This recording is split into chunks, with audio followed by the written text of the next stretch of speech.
The Battle of the Atlantic was the longest continuous campaign of the Second World War, stretching from the first days of September 1939 until Germany's surrender in May 1945. It was a contest not just of ships and submarines, but of endurance, technology, and survival. For the men who sailed the merchant convoys, it was a gauntlet of steel and salt water, where the sea itself seemed determined to aid the enemy. For the German Kriegsmarine, it was their only realistic path to strangle Britain into submission. Winston Churchill later admitted, "The only thing that ever really frightened me during the war was the U-boat peril." Those words were not an exaggeration. At its peak, the Atlantic War hung on a knife's edge, with Britain's lifeline to North America threatened daily.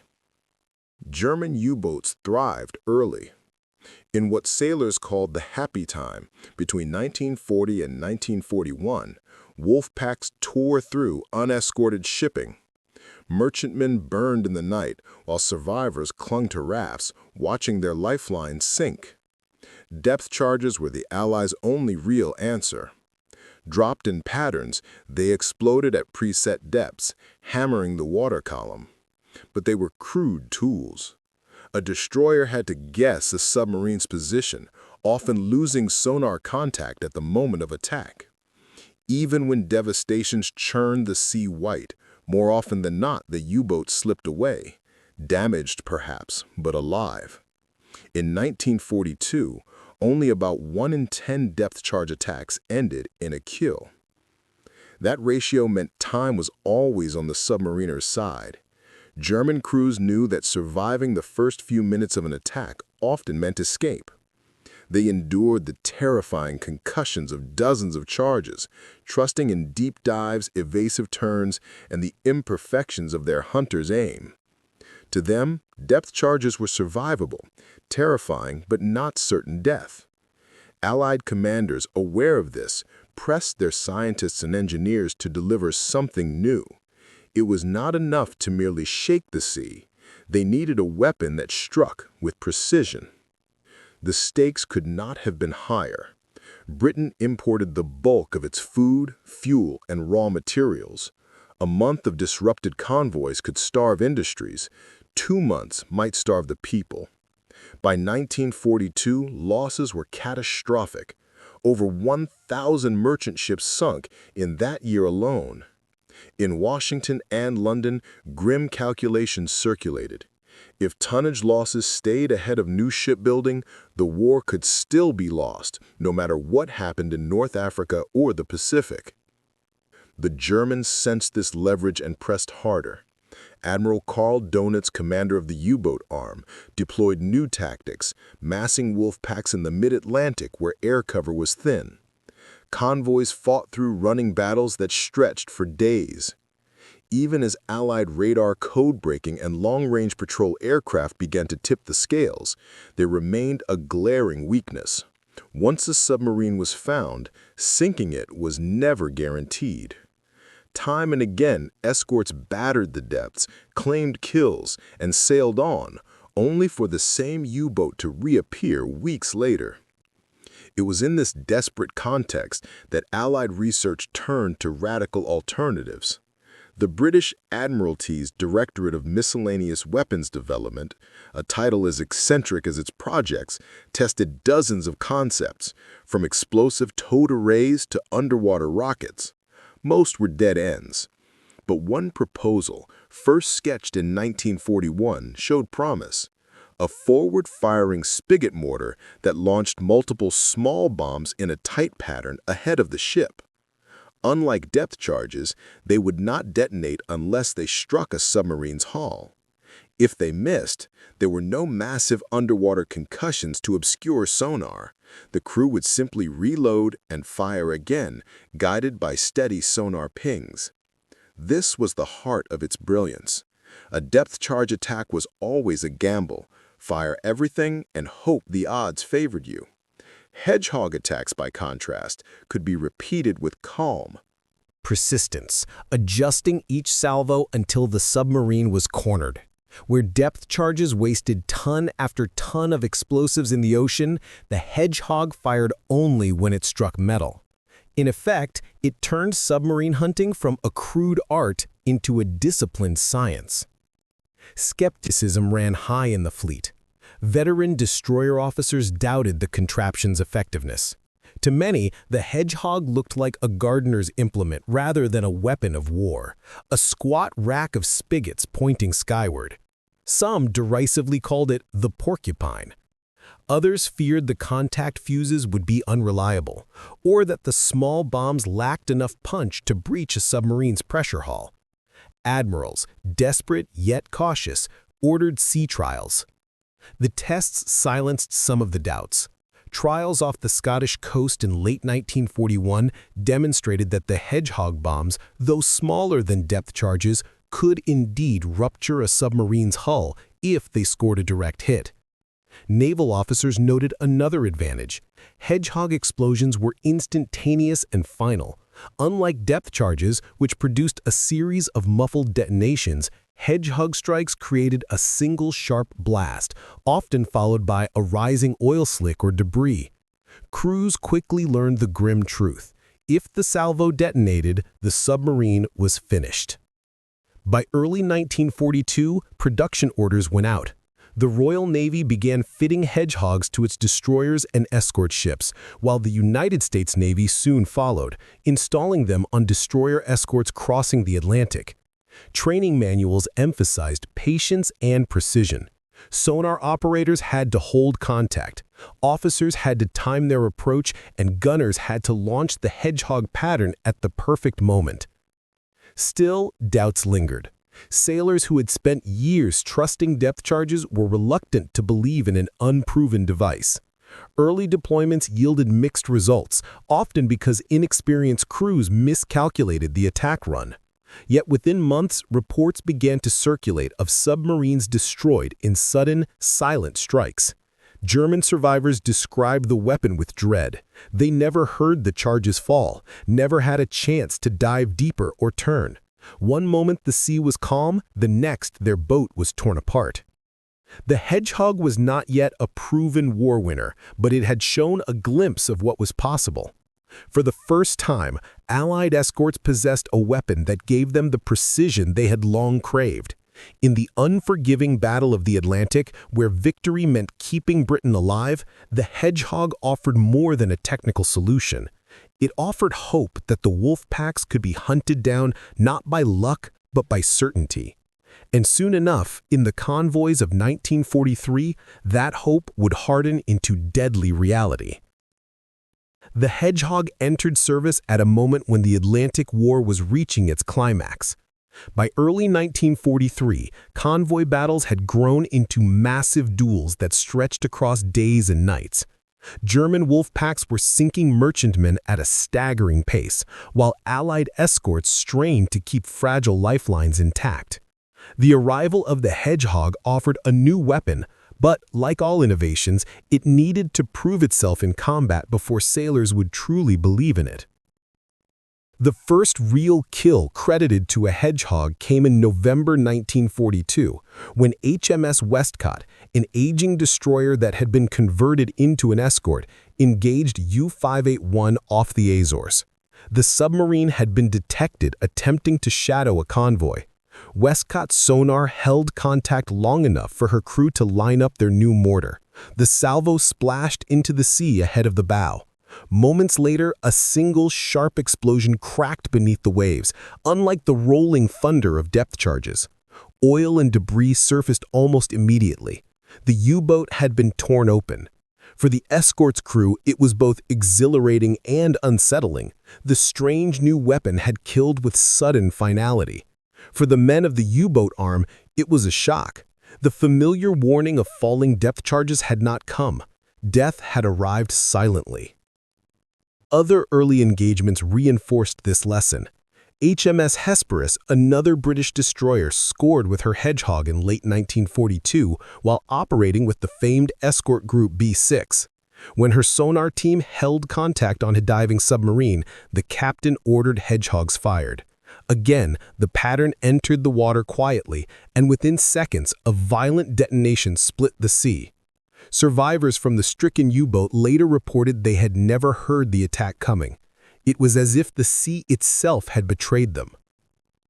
To the men in U-boats, accustomed to depth charges, the psychological impact was severe. Depth charges, though terrifying, carried a strange comfort. The roar, the shaking, the flood of broken light bulbs meant they were still alive. If they endured the first storm, there was a chance of escape. Hedgehog strikes offered no such ordeal. They were binary, miss or kill. A crew would either survive unscathed or be annihilated instantly. Sailors began whispering about the silent death, though many did not yet know what it was. Allied commanders, meanwhile, studied these engagements with growing optimism.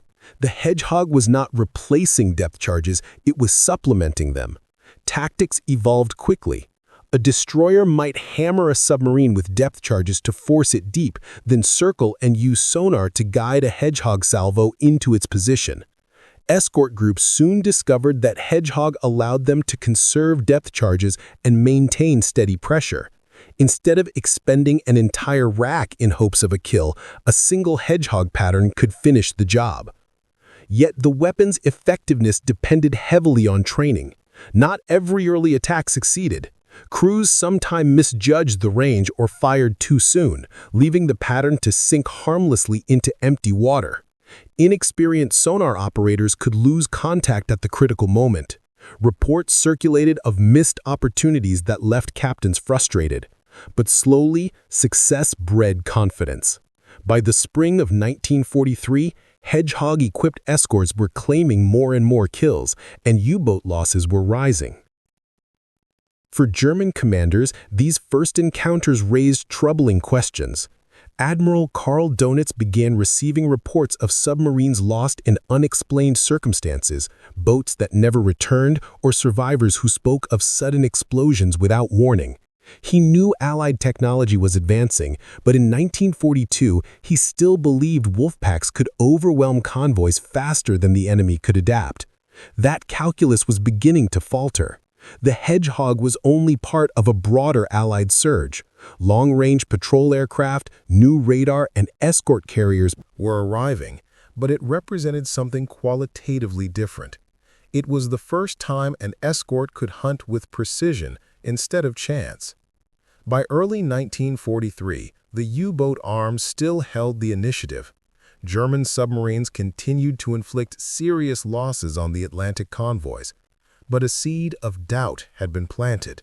Somewhere among the escorts, hidden behind the gray hulls and the ceaseless pings of sonar, was a new weapon that killed without warning. For the sailors of the Kriegsmarine, the sea was becoming more dangerous than ever before. And for the Allies, these first-blooded encounters with Hedgehog suggested that the tide, long balanced in the U-boat's favor, might finally be shifting. The spring of 1943 marked the decisive turning point in the Battle of the Atlantic. For 3 years, German U-boats had threatened to starve Britain into submission. Convoys suffered staggering losses, with merchantmen burning on the horizon and lifeboats drifting in the cold seas. Yet within a few short months, the hunters became the hunted. Radar, escort carriers, and improved aircraft played their part, but among the escorts themselves, the Hedgehog mortar emerged as a quiet killer, one that struck with certainty when older methods failed. The statistics told a story of transformation. In early 1943, only 1 in 10 depth charge attacks resulted in a confirmed sinking. By summer, escort groups using Hedgehogs began reporting kill ratios closer to 1 in 4. That change, though modest on paper, carried enormous weight at sea. Every successful attack meant not only the destruction of a submarine, but also the protection of dozens of merchant ships and thousands of tons of supplies. Every Hedgehog that struck its target bought Britain more time to breathe. The famous escort group B-7, led by Captain Johnny Walker of the Royal Navy, exemplified this new approach. Walker drilled his crews in relentless anti-submarine tactics, emphasizing patience, coordination, and above all, the disciplined use of sonar and hedgehogs. His ships became known as U-boat killers, credited with sinking multiple submarines in rapid succession. Survivors from those battles recalled the terrifying suddenness of Hedgehog strikes. The calm hum of machinery inside the U-boat shattered by a single, violent blast, followed by rushing water and total darkness. Across the Atlantic, the U.S. Navy also embraced the weapon. Destroyer escorts, smaller, cheaper, and built in vast numbers, were fitted with Hedgehog mortars as standard. Their crews quickly adapted, combining sonar sweeps with repeated Hedgehog salvos. The weapon's greatest showcase came in May 1944, when USS England, DE-635, embarked on a patrol in the Pacific. Over 12 extraordinary days, she sank 6 Japanese submarines, each with Hedgehog attacks guided by sonar. Though those victims were not U-boats, the lesson was the same.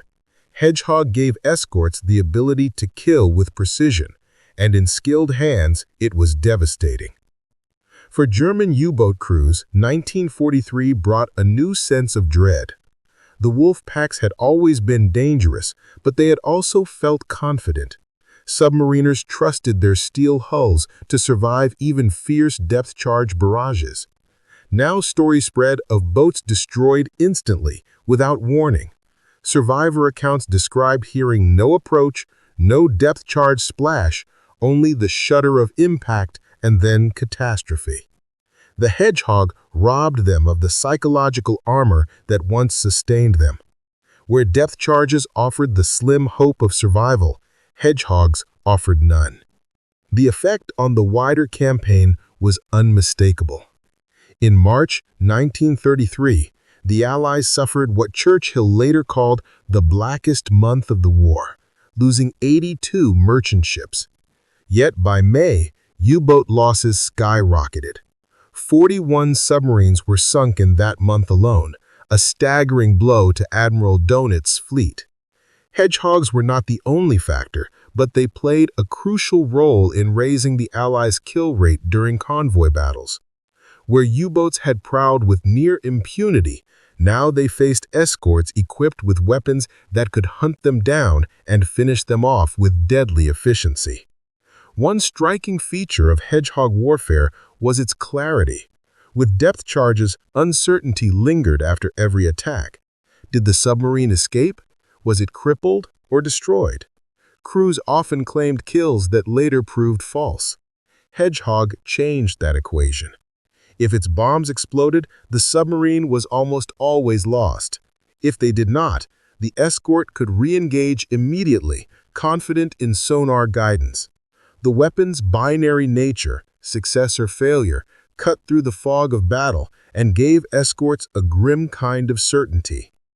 By the summer of 1943, the Battle of the Atlantic had shifted irreversibly.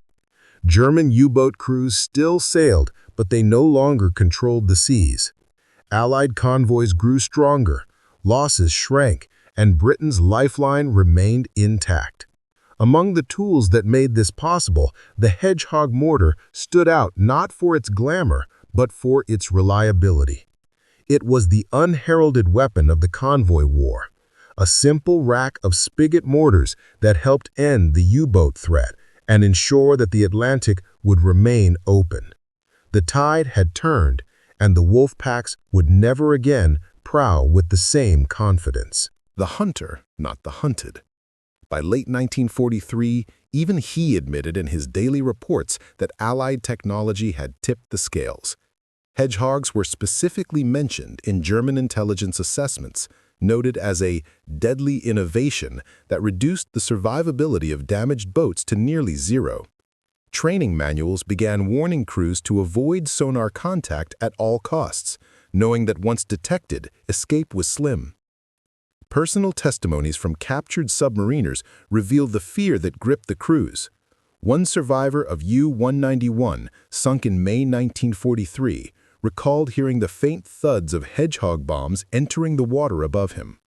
Unlike depth charges, there was no counting down to an explosion, only a sudden, shattering impact that killed his comrades instantly. It was like being struck by lightning in the dark, he told interrogators after the war. Another sailor described the silence as worse than noise, because it left the crew helpless, waiting for a blow they could not anticipate. Hedgehog robbed them of even the illusion of control. Inside the U-boat, conditions made survival unlikely once a Hedgehog struck home. The weapon's design concentrated its explosive power against the pressure hull, punching jagged holes that allowed seawater to flood in seconds. Bulkhead doors that might contain damage from depth charges often failed under such direct hits. Men trapped in aft compartments drowned before they could reach escape hatches. In many cases, no distress signal was ever sent. Allied escorts noted how Hedgehog kills often produced oil slicks and debris without survivors, a grim testament to the weapon's lethality. For the escorts, the impact was equally profound. Crews who had once fired depth charges in frustration now found themselves scoring confirmed kills. Morale soared. Reports from British and American destroyers speak of crews cheering when Hedgehogs found their mark, not out of cruelty, but from relief that the deadly game of cat and mouse had ended in their favor. Hedgehogs gave sailors confidence that they could protect convoys, turning the tide of fear back on their opponents. The contrast between life aboard an Allied escort and inside a U-boat grew starker as the campaign wore on. While destroyer crews rotated shifts and lived with the knowledge of growing success, German submariners endured claustrophobia, stale air, and constant anxiety. Hedgehogs amplified that stress because, unlike depth charges which allowed a slim margin for maneuver, Hedgehogs made detection almost synonymous with destruction. The once proud hunters of the Atlantic now felt like prey. By late 1943, whispers spread through German bases at Lorient, Brest, and Saint-Nazaire. Hedgehog was feared more than radar, more than aircraft. Veterans warned new recruits that if they ever heard the quiet plop of many small bombs entering the sea, they should pray, because survival was unlikely. It was a cruel reversal of fortune. The crews who once boasted of choking Britain's supply lines now lived with the knowledge that the next convoy battle could be their last. Hedgehog had not only pierced their hulls, but also their confidence, eroding the fighting spirit that had carried them through the early triumphs of the Atlantic War. By mid-1943, the Atlantic War was no longer a duel of predators. It had become a coordinated campaign of defense, with Allied convoys transforming from vulnerable targets into fortified moving fortresses. Hedgehogs played a vital role in this transformation, but they were only one piece of a larger mosaic of innovation. Radar, high-frequency direction finding, known as HFDUF, and long-range patrol aircraft joined the arsenal, forming a web that ensnared U-boats with growing efficiency. Together, these tools gave convoy escorts a newfound confidence. They could not only defend, but also counterattack. A typical convoy of 1943 was no longer a loose string of merchant ships plodding across the ocean. Instead, it resembled a disciplined fleet, shepherded by destroyers, corvettes, and frigates trained to act as a pack themselves. Escort commanders drilled their crews in aggressive tactics, rehearsing the deadly dance of sonar detection followed by hedgehog or depth charge attacks. Gone was the purely defensive mindset of earlier years. Now, when sonar contact was made, the escorts did not merely shield the convoy. They hunted the submarine relentlessly, often for hours. In many cases, they succeeded in turning the hunters into the hunted. One of the most striking examples came during Convoy ONS-5 in May 1943, a battle often described as the turning point of the Atlantic War. Nearly 50 U-boats swarmed the slow-moving convoy in a desperate bid to sever Britain's lifeline. In earlier years, such a massed wolfpack would have spelled disaster. But the escorts, now armed with radar, hedgehogs, and improved coordination, struck back fiercely. Over a week of combat, 12 U-boats were destroyed, many falling victim to the silent, deadly rain of Hedgehog mortars. The losses stunned the Kriegsmarine. Dönitz himself conceded that the balance of the campaign had shifted irreversibly. What made the Hedgehog so vital in these convoy battles was its precision. Depth charges could harass a submarine into retreat, but Hedgehogs could eliminate it outright. Escort commanders soon learned to pair the two weapons. Depth charges drove the U-boat to evade, while Hedgehogs awaited its desperate maneuver. This two-pronged tactic proved devastating. Crews grew skilled at predicting submarine movements, using sonar pings to guide Hedgehog salvos with ruthless accuracy. Kill reports mounted, and with them, Allied morale soared. For merchant sailors, this transformation was nothing short of life-saving. The memory of earlier years, when convoys burned on the horizon and lifeboats drifted for days, remained fresh in their minds. Now they could watch escorts in action and see the balance of power tilting in their favor. Survivors described the sense of reassurance as destroyers charged off into the night, sonar echoing, before the muffled thump of Hedgehogs signaled the end of a submarine threat.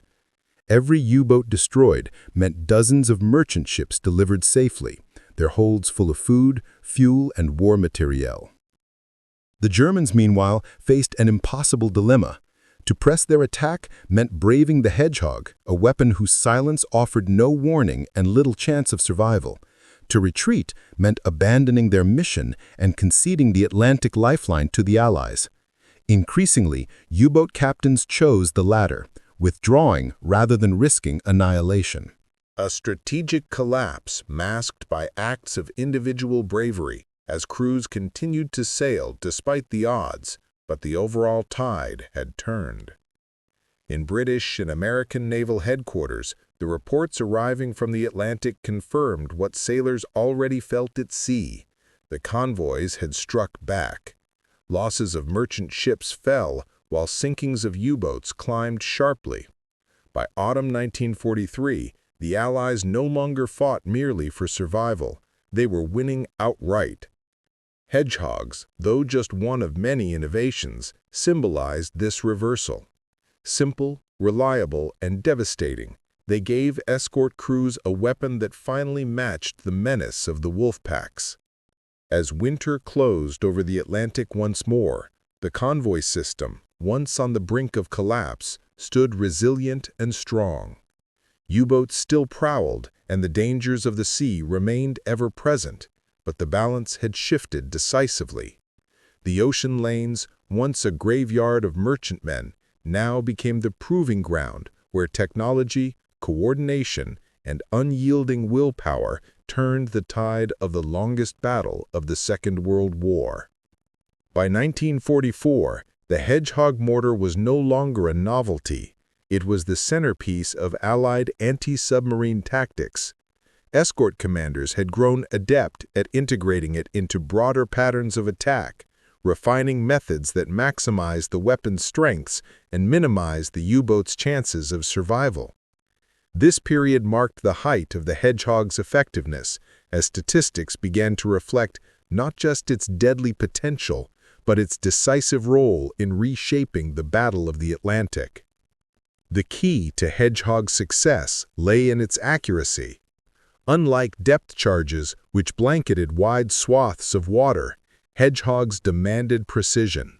Sonar operators needed to maintain steady contact, guiding the attacking ship until it reached the ideal firing position.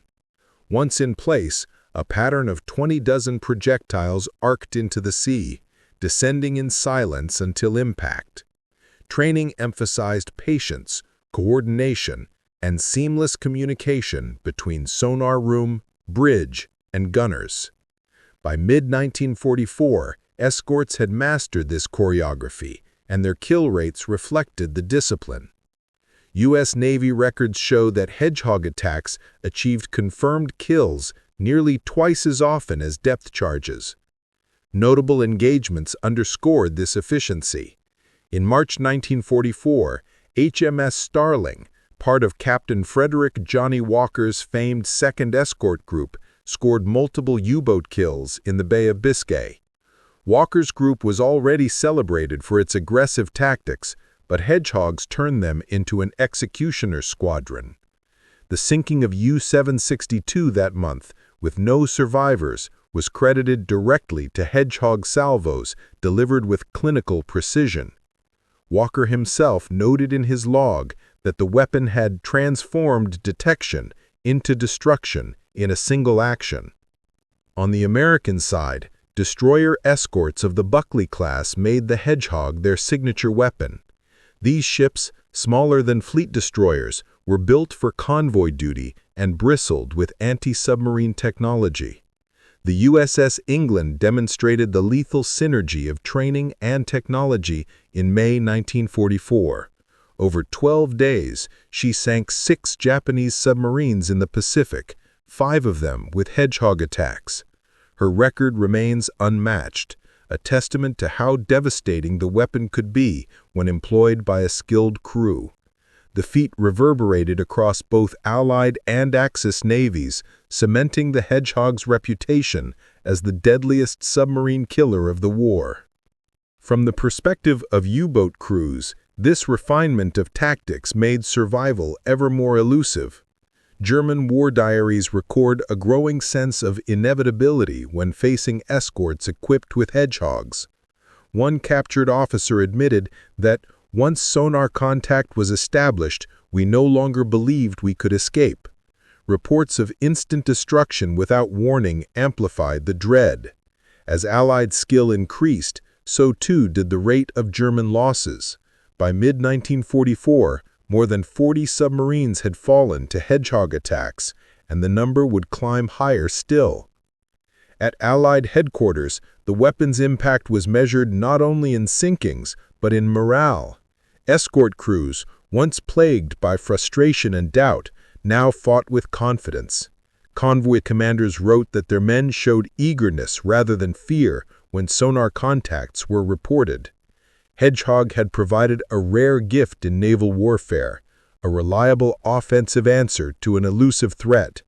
Its presence on a ship transformed the psychology of the crew, fostering a belief that they could take the fight to the enemy and win.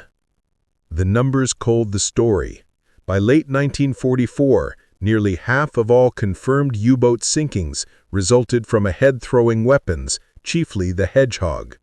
Depth charges remained in use, but increasingly as a complement rather than a primary weapon. Hedgehogs did not replace the drama of depth-charge barrages. The roaring explosions still had their place, but they brought efficiency and finality. Each confirmed kill was a step toward breaking the back of the U-boat fleet, and each success emboldened the Allies further. The refinement of Hedgehog tactics marked a turning point not only in the Atlantic, but also in the global naval war. From the Arctic convoys to the Pacific Islands, its presence reshaped submarine warfare. What began as an experiment in British workshops had become a weapon of record-breaking impact, feared by submariners and trusted by escort crews. By the time 1944 drew to a close, the Hedgehog had secured its place as one of the defining innovations of the maritime struggle, a symbol of how ingenuity and persistence could turn the tide against even the most fearsome of foes. By war's end, the Hedgehog mortar had sunk 47 submarines, its quiet arcs of steel forever altering the Battle of the Atlantic. It symbolized the triumph of invention over desperation, of persistence over terror. For U-boat crews, it was a nightmare that ended careers in seconds. For Allied sailors, it was a lifeline, proof that the hunter could be hunted. Though replaced after the war by newer systems, the Hedgehog's legacy endured. Not in the number of ships it saved or submarines it destroyed, but in how it embodied the turning of the tide when the ocean's balance finally shifted to freedom's side.